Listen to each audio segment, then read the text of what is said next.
Hi friends, இன்றைக்கி நம்ம கிச்சனில் ரொம்பவே டிஃப்ரெண்ட்டான டேஸ்டியான தோசை ரெசிபி தான் எப்படி செய்கிறதுன்னு பார்க்க போகிறோம். இது செய்கிறது ரொம்பவே ஈஸி. அதே சமயம் எல்லாருமே குழந்தைங்கள்லேருந்து பெரியவங்க வரைக்கும் எல்லாருமே ரொம்ப விரும்பி சாப்பிடுவாங்க. இதை எப்படி செய்கிறதுன்னு பார்க்கலாம். இது வரைக்கும் தமிழ் ஃபன் சேனலை சப்ஸ்கிரைப் பண்ணாத நண்பர்கள் சப்ஸ்கிரைப் பண்ணிக்கோங்க. அப்படியே பக்கத்தில் இருக்க பெல் ஐக்கனை கிளிக் பண்ணிடுங்க. இப்போ நம்ம ஸ்வீட் தோசை ரெடி பண்ணிடலாம். அதுக்கு ஒரு பவுல் எடுத்துகிட்டு 2 முட்டையை வந்து ஆட் பண்ணிக்கோங்க.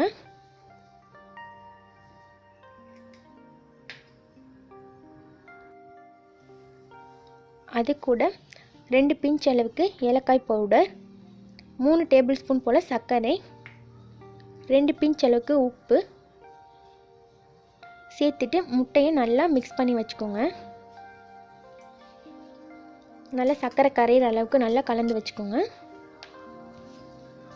இப்போ நம்ம ஸ்டவ் ஆன் பண்ணிவிட்டு தோசைக்கல் அடுப்பில் வச்சுக்கலாம். கல் நல்லா ஹீட் ஆனதுக்கப்புறம் நார்மலாக நம்ம எப்பயும் தோசை ஊற்றுற மாதிரி தோசை ஊற்றிக்கோங்க. தோசை வெந்துட்டுருக்கும்போது நம்ம இடையில வந்து நெய் சேர்த்துக்கலாம். இந்த தோசைக்கு வந்து நம்ம நெய் சேர்த்தா தான் நல்லா டேஸ்ட்டாக இருக்கும். தோசை இப்போ நல்லா செவந்துருச்சு. தோசையை எடுத்து நம்ம ஒரு பிளேட்டில் வச்சுக்கலாம்.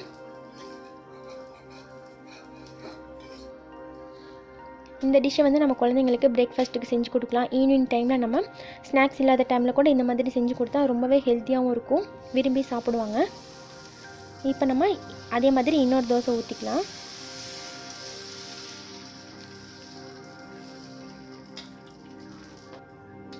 இந்த தோசைக்கும் நம்ம நெய் சேர்த்துக்கலாம். நெய் சேர்த்துட்டு நம்ம எடுத்து வச்சிருந்த எக் பேட்டர் வந்து இதில் சேர்த்துக்கலாம். 2 குழிக்கரண்டி போல் எடுத்து தோசை மேலே ஃபுல்லாக பரவி வர மாதிரி பரப்பி விட்டுருங்க. இப்போ முட்டை நம்ம சேர்த்ததுக்கப்புறம் ஒரு அரைவாசி வெந்ததுக்கப்புறம் நம்ம ஃபஸ்ட்டு எடுத்து வச்ச தோசையை அது மேலே போட்டு கவர் பண்ணிடலாம். ரொம்ப ஸ்பெஷலாக இருக்குங்க இந்த தோசை. எல்லாத்துக்குமே ரொம்ப பிடிக்கும். நம்ம சேர்த்துருக்க அந்த நெய், முட்டை, சர்க்கரைலாம் சேர்ந்து இதோட டேஸ்ட்டு ரொம்ப சூப்பராக இருக்கும். நாங்கள் சின்ன வயசில் இருக்கும்போது எங்கள் பாட்டி எங்களுக்கு இந்த மாதிரி தான் செஞ்சு கொடுப்பாங்க. ரொம்பவே டேஸ்ட்டாக இருக்கும். வீட்டில் எல்லோரும் ட்ரை பண்ணி பாருங்கள். இந்த வீடியோ உங்களுக்கு பிடிச்சிருந்துச்சின்னா மறக்காமல் லைக் பண்ணி உங்கள் ஃப்ரெண்ட்ஸுக்கும் ஷேர் பண்ணுங்கள். தேங்க்யூ.